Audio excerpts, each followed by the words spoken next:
Are you ready to unlock your full potential? Motivational speaker, the comeback coach, and goal crusher Joe Rivera brings you inspiring leaders, incredible stories, and valuable lessons on how you can change, grow, and reforge your life. Now, here's your host, Joe Rivera. What's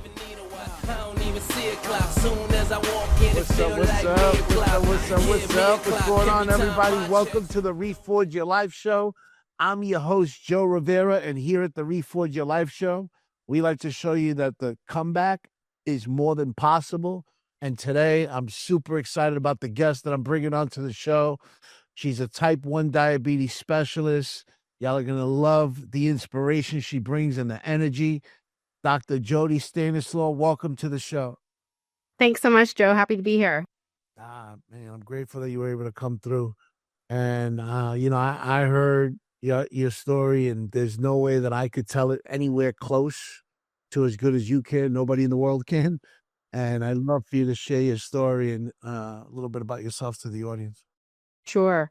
I was 7 years old when I got diagnosed with type 1 diabetes, and had all the classic symptoms. You're a healthy, energetic kid, and then you are exhausted and hungry and losing weight and super thirsty and super tired. And so my mom took me to the doctor, and you pee in a cup, and my urine was full of sugar. So it's a pretty easy diagnosis at that point. So I spent a week at Seattle Children's Hospital, and I had actually a really fun time there. I fell in love with all the nurses and the doctors. And so it was then that I knew I wanted to be a doctor. And then the next 20 years, I went and saw endocrinologists, which were clearly not as fun as the doctors at the Children's Hospital. And so I really had this dream in my heart of being a doctor. I mean, I had the Fisher-Price stethoscope, and I loved playing the game Operation, and every oral report I had to do was about the body. But then I just got really frustrated because the endocrinology appointments I had were in a windowless room. One of the doctors forgot my name one time, and med school seemed like so stressful and hard. And anyways, I started my freshman year of college at CU Boulder and started my pre-med degree, and then actually ended up drinking too much. One night I was hit by a truck, ended up in the ER, and have no memory of getting hit by the truck because I had so much alcohol in me, and ended up going to a rehab center for 30 days. So that didn't allow me to finish my first year of pre-med classes. And my journey after that was very adventurous and all over the place. I studied in Italy my junior year, and finally realized as a senior that I hadn't finished any of my pre-med classes. So anyways, it was a long and windy journey. I eventually found this holistic medical school, which is in Seattle, one of the top naturopathic doctor schools in the country. And I was really attracted to medicine with heart, medicine that looks at the root cause, medicine that includes exercise and yoga and sleep and all the classic things that are really essential for wellness. And so I did a 5-year doctorate program at that school, and my dream to become a doctor became true when I was 35. So I imagined opening up a classic practice, as you do, but I've never been a follow the rules or follow the beaten path person. And I got a job offer in Thailand at a health spa. So I sold everything I owned and rented out my house and moved to Thailand to work at a health spa for a year, which was fascinating. I wrote a book about that year. And when I came back from Asia, I was already outside the box before I went, and now I was really outside the box. And I thought, okay, I cannot do a standard practice. I've got to think outside the box here. And I learned how to create a virtual practice back in 2012. And so I would tell people that I didn't have an office, and they had no idea what that meant, right? Nobody believed that I worked, because back then, pre-COVID, people didn't understand what remote working was. Everybody just thought, Jody doesn't really work. She goes, she doesn't really work. But I specialize in type 1 diabetes. 100% of my patients are type 1. And I help type 1s all over the world through either a 3-month program or courses or a membership program. And I'm in the process of creating an 8-week program so I could reach thousands of more type 1s. And also my my new passion these days is actually teaching yoga and teaching on self-love. So my goal actually this year is to automate all my type 1 offerings so I can teach self-love at all the schools and teach yoga at yoga studios. And I don't care if they pay me. So that's my life in a nutshell. Yeah, that's awesome, man. Man, dealing with type 1 diabetes, my mom had type 1 diabetes, and I know that could be rough. What were some of the challenges that you went through on this journey, uh, you know, from childhood to up to, opening up the practice and doing what you do now? Well, that is an excellent question. And I can't say the challenges are over because type 1 is really demands a lot of effort on a daily basis. I've been injecting insulin multiple times a day since I was 7. So first, I like to always explain, because just for your audience, so many people don't know the difference between type 1 and type 2. And so 95% of the people with diabetes have type 2, which is basically, kind of a pandemic in our Western world today. And every time we eat, sugar goes into the bloodstream and insulin is produced if you're healthy. And insulin's job is like the pickup truck. It picks up sugar out of the blood and it feeds it to the cells. And in a type 2, the system is just tired. It's worn out. The insulin production, every time you eat has to produce insulin. And just like anything in our body, if we overuse anything in our body, it wears out. So in a type 2, oftentimes lifestyle is a big cause of that. And right, if you overeat and under-exercise, your body has to make a lot of insulin year after year after year, which it's going to tire out, right? It's going to tire out. And so if you still keep eating and you can't make enough insulin to take the sugar out of the blood after you eat, then you have high blood sugar, and that's type 2, right? And high blood sugar causes heart disease, strokes, gangrene, blindness, kidney failure. You don't want too much sugar in your blood. It's not a good thing. So type 2s can generally exercise, lose weight, eat better, and then they, quote, get rid of their disease. It's almost disempowering, in my opinion, to call it a disease for many people, because it's very much in their hands and their choices to how to either care or not care for their body. So I have type 1. Type 1 is an autoimmune disease. So in an autoimmune disease, the immune system attacks the person's own cells. So for some reason, there's many theories, which I won't go into today. My immune system attacked and killed the cells in my body that make insulin. And so my body doesn't make insulin anymore. And you can't live without insulin. You cannot be alive without insulin. If I stopped taking my insulin shots every day, I'd be dead in a few weeks. So, and before 1921, everybody did die because injectable insulin was basically brought to reality in 1921. So what my job is a healthy level of glucose needs to be in the blood at all times. And the number is 70 to 120. That's what the blood test will show you, 70 to 120. Most people probably know that your fasting first thing in the morning should be below 100. That's a healthy number. But 70 to 120 is where I try to keep my blood sugar all day long. And that literally is a 24-hour-a-day effort. I can't eat an apple spontaneously. I can't drink a latte if the milk has sugar in it spontaneously. I can't eat anything that has carbs in it spontaneously. If someone's like, hey, do you want this banana? And I'm like, nope. Because everything that a type 1 eats, you have to calculate in your mind how much glucose is this going to put into my bloodstream, and then how much insulin do I need to counteract that. And figuring out how to dose your insulin is a very complex task. It's not as simple as, oh, I'm eating 15 carbs, so I need 1 unit for every 15 carbs, even though that's what they teach. It's much more complex than that. So I'm always watching my blood sugar. I've got it here on my little receiver next to me. And I'm constantly making adjustments. If my blood sugar goes a little too high, I will go on a walk, or I'll take a little bit more insulin. If it goes too low, I need to eat glucose.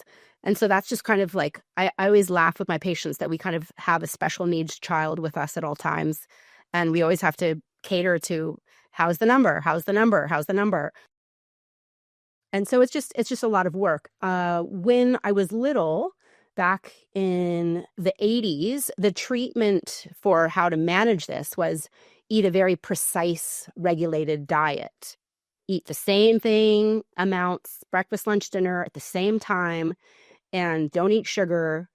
And my little rebellious, adventurous self did not like that intense structure.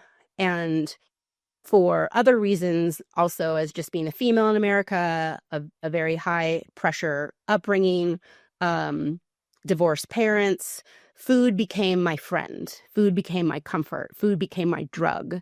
And that's a problem if my job is to keep healthy blood sugar levels. So it is common for type 1 diabetics to develop an eating disorder.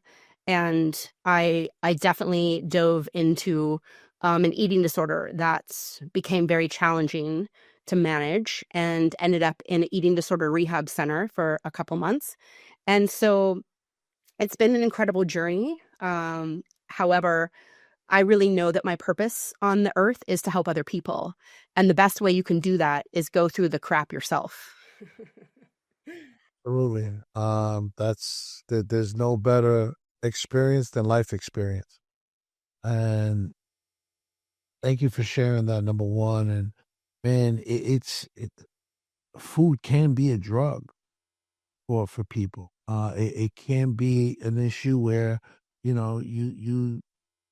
don't eat right and you go to food to heal your emotions, to, you have a bad day, you go to food. And it could be a comfort thing for people. And I'm curious though, when you were going through these challenges of, being addicted to food and being on that rebellious stage, what was going through your mind at that time? Like, what was the story you were telling yourself?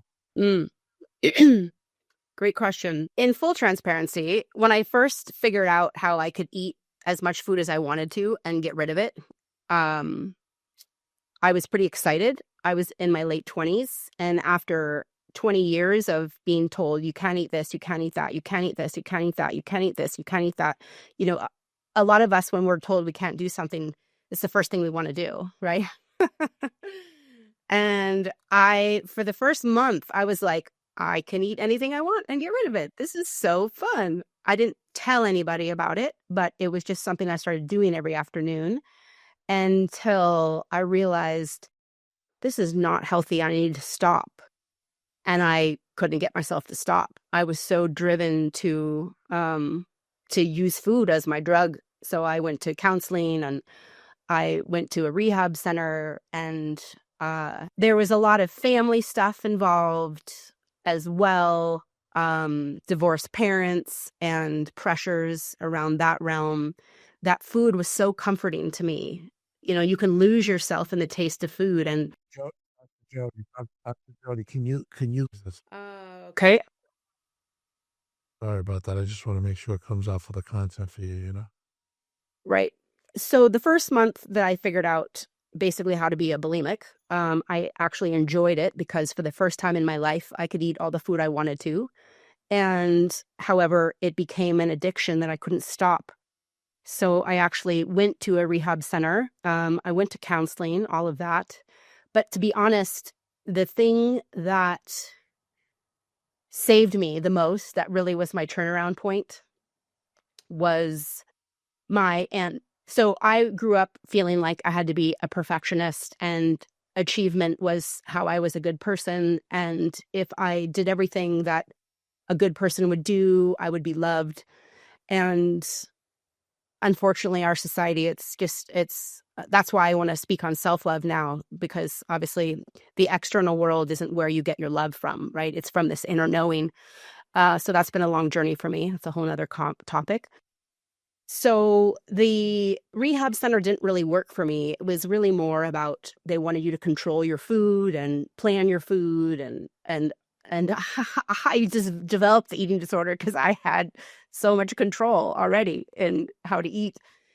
And I dove right back into my eating disorder a few months after the rehab center. And yet I had the blessing of having a spiritual teacher who is my Aunt Mary in my life, literally my own aunt. And she has absolutely changed and saved my life.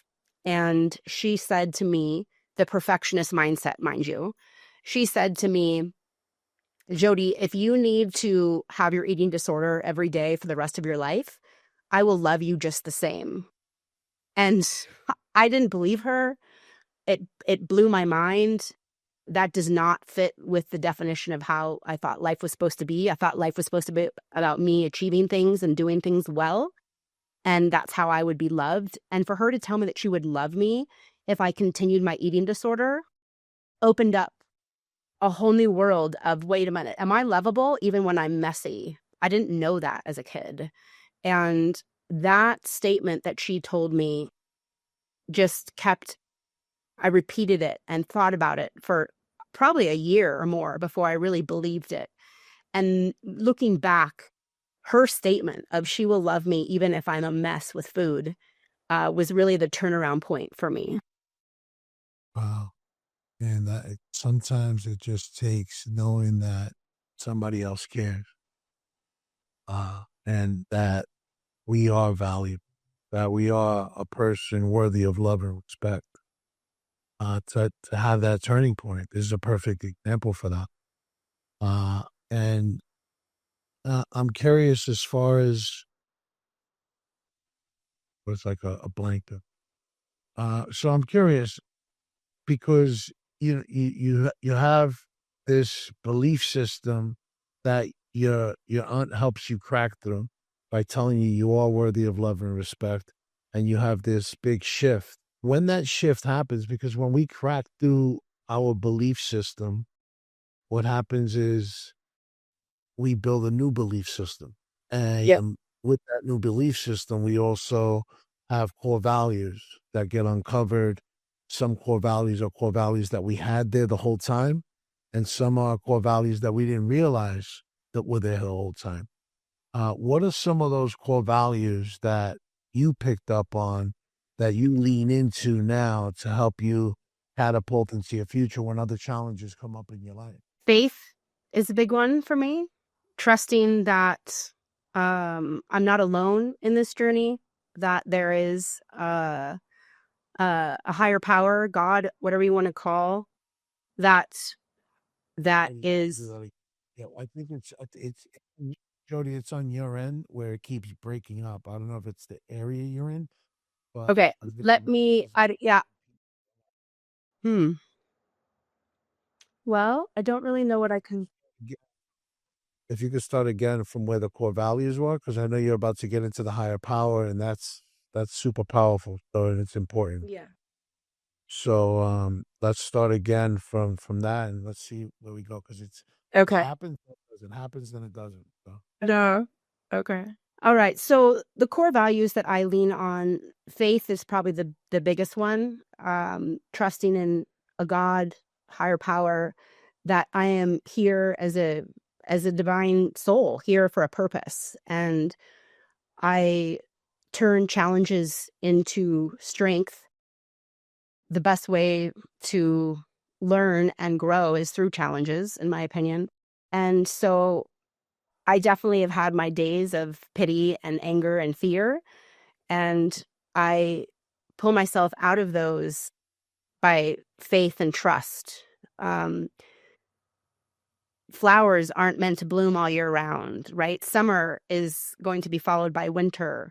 And this oscillation of light and dark in nature, of course, it's going to be in our own life. So I find a lot of strength in that. So the faith as just not thinking that challenges are a sign that I've screwed up or that, I'm not worthy of a happy life.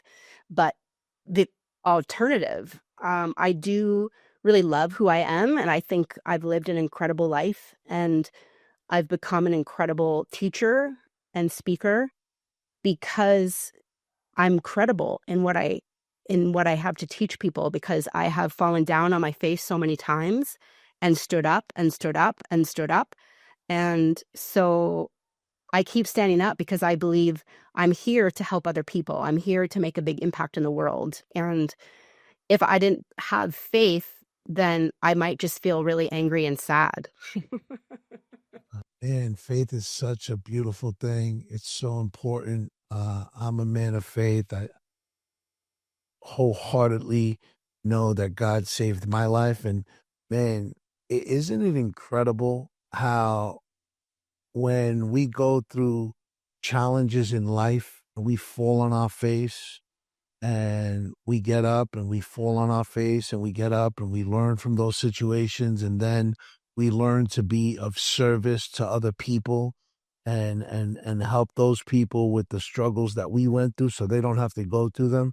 Isn't it a blessing that that higher source starts co-creating your life with you when you learn how powerful that whole process could be and you start really giving it back? It's such a beautiful process, isn't it? Yeah, I feel very grateful to do the work I do because when I get on a Zoom call with, because I can work with type 1s anywhere around the world.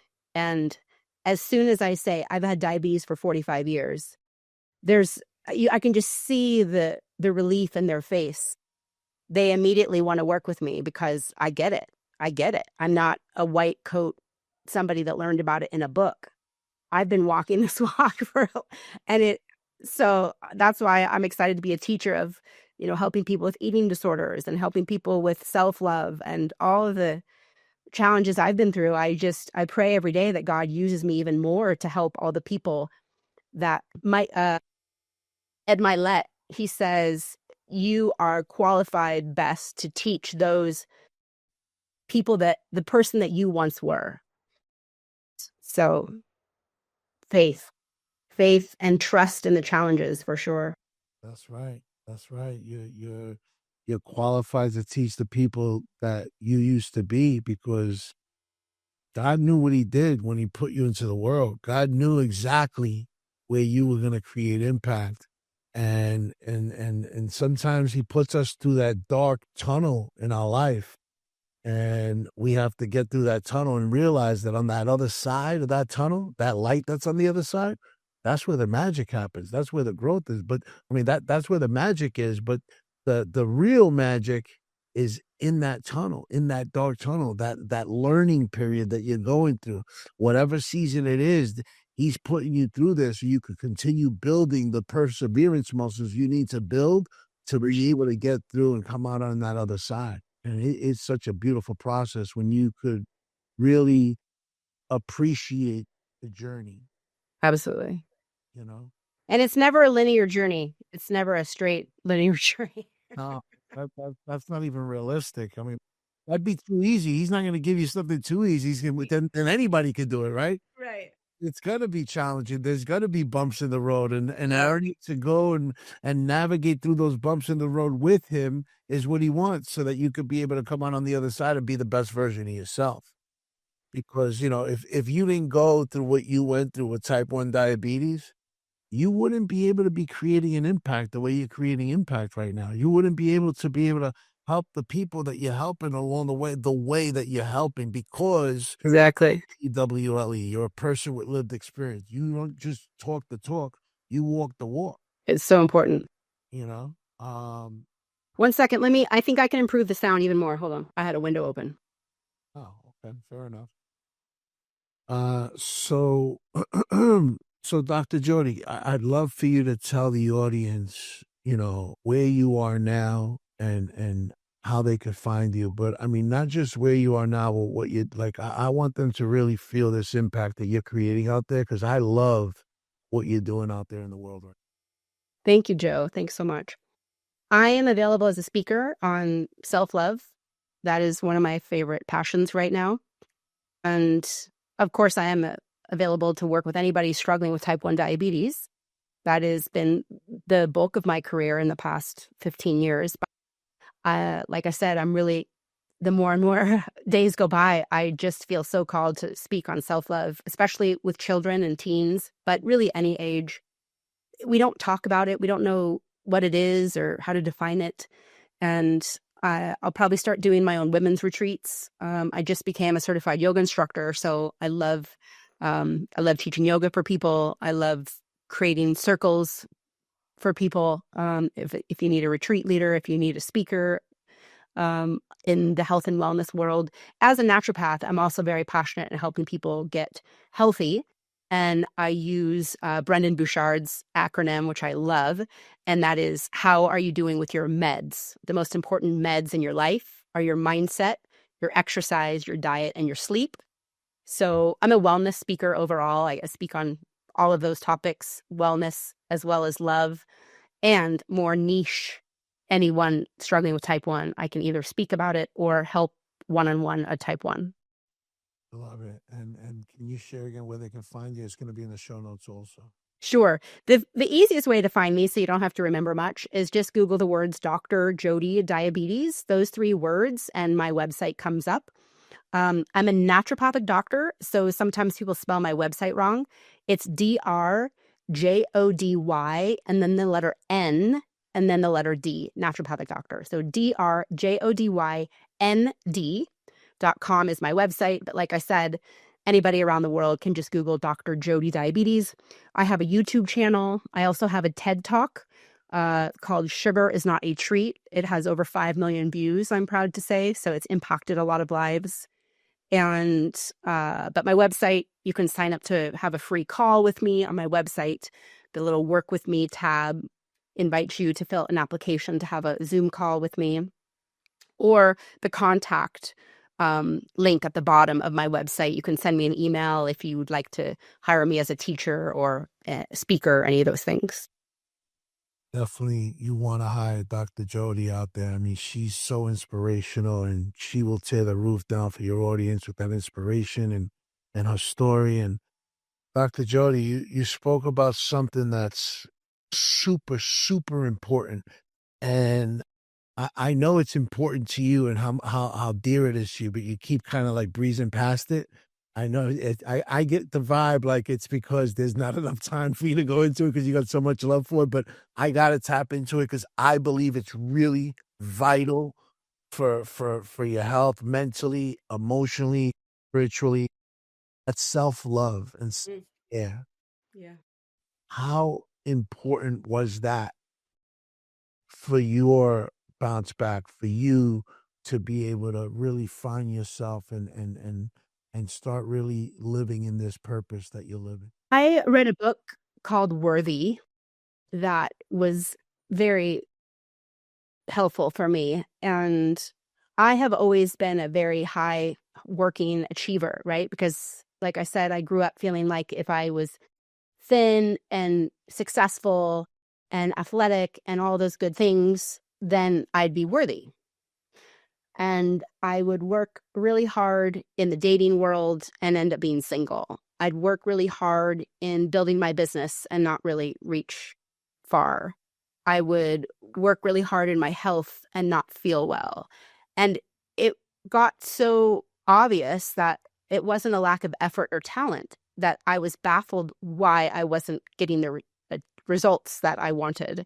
And then I read that book, and she said, your level of worthiness creates a ceiling for what you will be allowed to achieve in any area of your life: love, success, health. And that was the big eye opener for me. It wasn't a conscious thought, though. It wasn't a conscious thought like, oh, you're not worthy. I think it was just so ingrained in, both my parents were working full time. So I was left alone a lot. Nobody told me verbally I wasn't worthy, but just a child being left alone at home a lot, I created my own belief that obviously I'm not good enough for them to be home. And as looking back, I can see that really, not consciously, because I was very confident. I've always been bold and adventurous, and I can do anything and go anywhere. So I'm confident, but self-confidence is totally different. And so my lack of self-confidence was almost unnoticeable because I was out in the world doing big stuff, talking to people, but I'd go home and feel not enough. Oh my gosh, I shouldn't have said that. Oh my gosh, I shouldn't have worn that. Oh my gosh, I didn't do that right. The confidence and self-confidence are completely different. And so we need to learn how to understand that where worth is built by an inner knowing. It's not built by your resume. It's not built by your achievements, right? There's a difference between self-esteem, which ebbs and flows, right? You win the game, you feel awesome. You lose the game, you don't. You get the job, you feel awesome. You lose the job, you don't. So self-esteem is always going like this.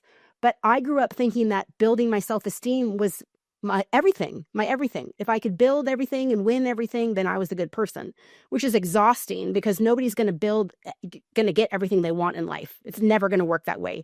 He's going to break up with you. She's going to break up with you. You're going to get fired. You're going to whatever, right? So self-esteem always ebbs and flows, but self-worth is this inner knowing of like, I am valuable. I am loved. I am worthy. And that doesn't depend on the outside world. And I literally, at the age of 52, feel like I'm just learning that. Wow. Yeah, it's more of the inner job than the outer job. The inner job is where the real work is, and that's where your self-worth is on the inside. Uh, what what are what are a couple ways that you practiced self-love along the journey? That's good. I listen to um, a faith-based audio every morning to just get my mindset on right. It helps me remember that I'm not alone. It helps remember that this too shall pass. It helps me remember that I am loved. And so that mindset work in the morning is very imperative for me. I can wake up super cranky. And as soon as I turn that on, within 5 minutes, I'm like, okay, I can do this. I got this. God loves me. I'm loved, right? I can do this. So I do take care of my mindset in the morning. And I do a lot of exercise. I take care of my body. And sure, there's vanity associated with that, but that's not really what drives me. What drives me is I have a body that I've been given and I want to respect it and take care of it. We feel better when we are healthy. That's just, and I want to feel good in life. I want to have energy to give back. So, I ride my bike. I do hot yoga. I love to swim. I like to hike. I love to mountain bike, and I take care of the body I was given, and that helps my mental health, right? And that is self-love. I rarely ever drink. I love to eat healthy food. I get good sleep. I like to go to bed by 10. So the whole meds thing, right? Mindset is with faith-based audios in the morning. I exercise. I do a healthy diet, and I get good sleep. So those four, I'm really not willing to waver from because I need them. If I don't do those four things, I'm not a happy person. I feel you on that because I'm not the same when I don't go to the gym. I'm not the same if I eat something that's bad. I mean, it all comes into place, right? And man, I want the audience to pick up on something that is super, super, super important. She spoke about self-care, and not one piece of that self-care had anything to do with anything materialistic, anything financially. It all had to do with taking care of the mind, the body, and the soul. And it's so important to connect, to whatever you believe in, you want to call your higher source, whether it's God, the universe, the infinite intelligence, connecting with that higher source first thing in the morning is so powerful and really sets the day off intentional, and having that relationship intact and taking care of your body, your mind and your body, man, is so important because listen to what she's saying about the first things that you put into your mind, Jody, was something of empowerment, something that's going to move the needle in your life, something to let you know that you're not doing this alone. that there's something greater than yourself that's going to help you unlock your fullest potential. And you're feeding that to your brain first thing in the morning rather than looking at your cell phone, looking at your emails, and starting off the day with no intention. The morning routine is really important. That's been proven scientifically, actually. We're taught so much to just build everything on the outside world. And my passion is teaching people about building the inside world. Absolutely. I love that. Love that. The inside world is where it's at. Without the inside world, the outside world really does. It's irrelevant at that point if you don't got your inside world intact. Yeah. Yeah. Oh, man. That's great. Great. So, couple of questions that I ask all my guests. Number one, what does the word purpose mean to you? I do believe that God gave me my purpose. And for me, it's what I'm here on the earth to do. And sure, I want to reach more people and speak on more stages and inspire more people. But also sometimes my purpose is just to learn how to love myself. Sometimes my purpose is just to smile at other people. I love smiling at everybody and at strangers. Certain cities welcome that more than others. It's really interesting. But I love lifting other people up. And that doesn't have to be on a stage. That can be at the grocery store. So I believe that my purpose is to really learn to fall in love with myself and help other people fall in love with themselves. That's good. That's awesome right there. You gotta love yourself. If you can't love you, if you don't love yourself, you're not gonna be able to love those around you. You can't give your family, your kids, your significant other, your parents, real, true, authentic love if you don't love yourself. I'm a big believer. And I heard a great quote even this morning. It was the more you learn to forgive yourself, the better you can forgive others. And I thought that was such an important, it's like, oh, that's so true. Because people in my family, some of them are challenging to love.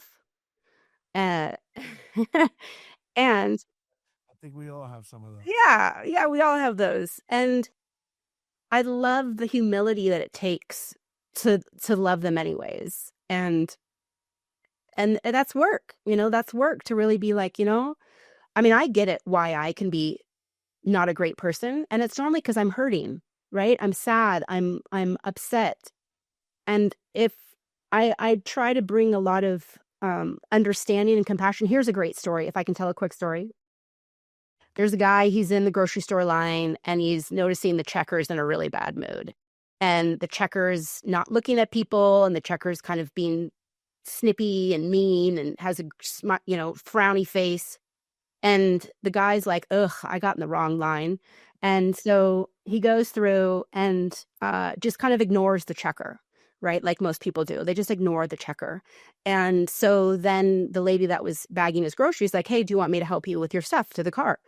And he said, sure. So the lady's like, well, I really appreciate that you tolerated Tom, whatever his name is. I know he's in a bad mood right now, but his daughter just got diagnosed with cancer this morning. And the lesson in that story is, can you have the compassion before you know the story? So I bring that with me now anytime I face anything that I want to judge somebody. And that can be on a big scale or a small scale. That can be with a family member or anybody, a stranger. Bring compassion before you know the story. And I feel I want to stay in a compassionate mindset anyways, right? I don't want to get angry because now I've lost my peace. I gave my peace away because that person did something and now I gave away my peace. So I love the journey of how can I be a peaceful person regardless of the outside world? It helps you live in a judgment-free zone world. When you have that compassion and that peace inside. And you mentioned something else that's super, super important about forgiveness. And I want the audience to pick up and understand that forgiveness isn't for the person you're forgiving all the time. It's also for you. And it releases catabolic draining energy when you let go of that resentment and you're able to forgive someone. It's so true. It's so for you. I wish it was easier. I'm like, why do I feel the need to hate this person so much? Like, they're probably off having a great day. Why am I ruining, Oh, it really is, man. That's the ego. The ego gets in there, and then it doesn't allow you to realize how the forgiveness is for you, and it's going to help you anyway. Right. Right. What does the word reforge mean to you? When you hear that? I hear stand up again, restart, recommit, reinforce your strength, right? Reforge. You have to do something again, right? Forge ahead. Well, it's so funny when I talk to 20-year-olds and they're just forging ahead every time, they haven't fallen on their face enough to be in the reforge stage. And keep going, keep going. Absolutely, absolutely. Keep building that perseverance and keep being resilient. There's such a great clip about I think it was a 500-meter sprint, a women's sprint race, and the most likely woman to win tripped and fell on her face in the run. It's only a 3-minute, 5-minute, I don't know how many minutes, not very long. She falls on her face. She gets back up. She's way behind everybody. And now she's just like, I'm going to reforge, and she's so not going to be the winner now after she falls down. But guess what? She won. I love stories like that because when you fall, it gave her a fire that she wouldn't have otherwise had.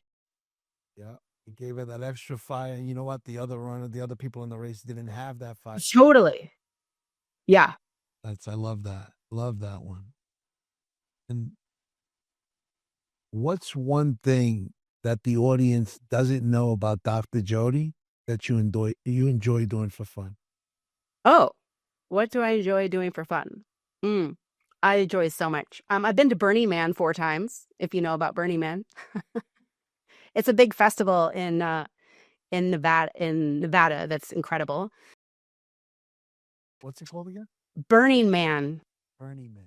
What's incredible. I need a whole another 20 minutes to talk. It's the most unique display of humans coming together in a playful, artistic.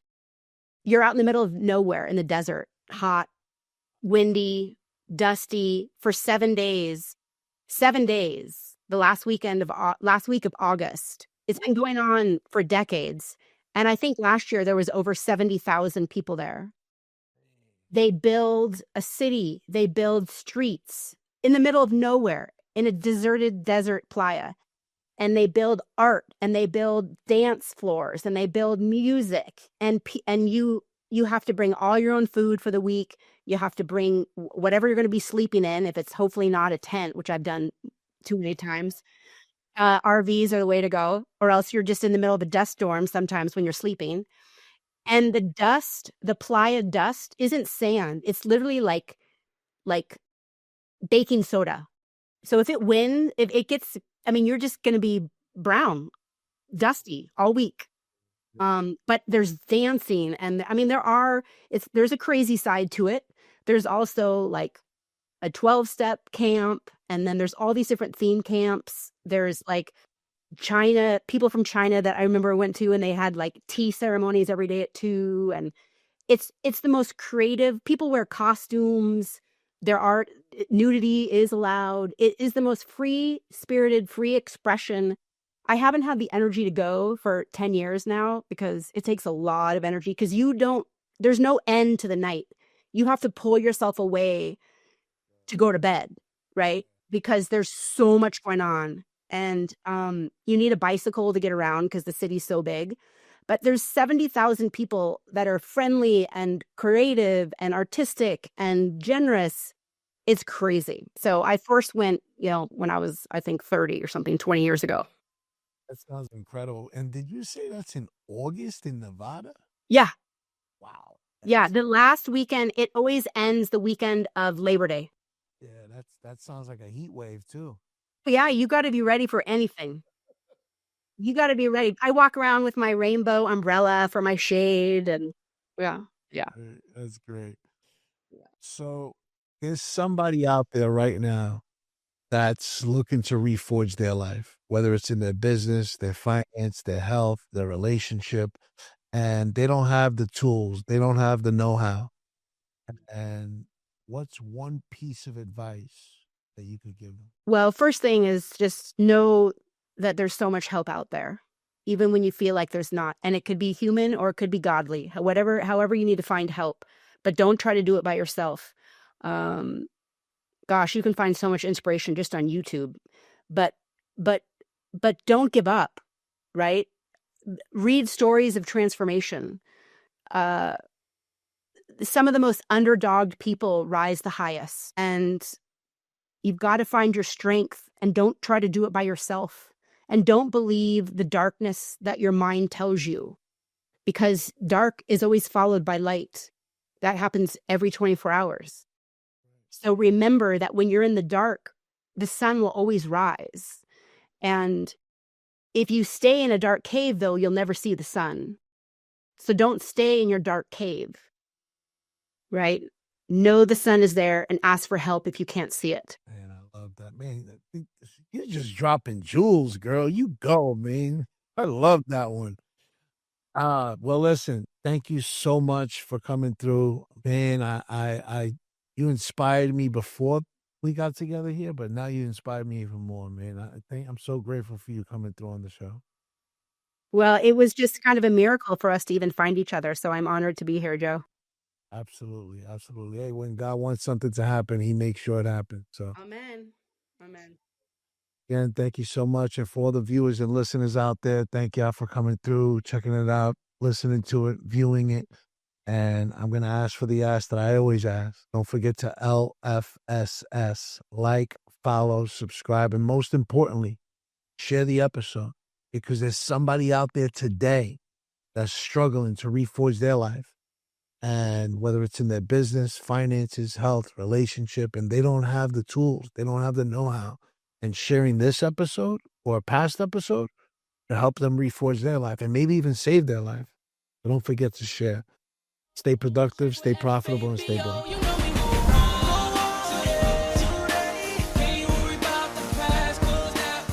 You've been listening to Reforge Your Life with your host, Joe Rivera.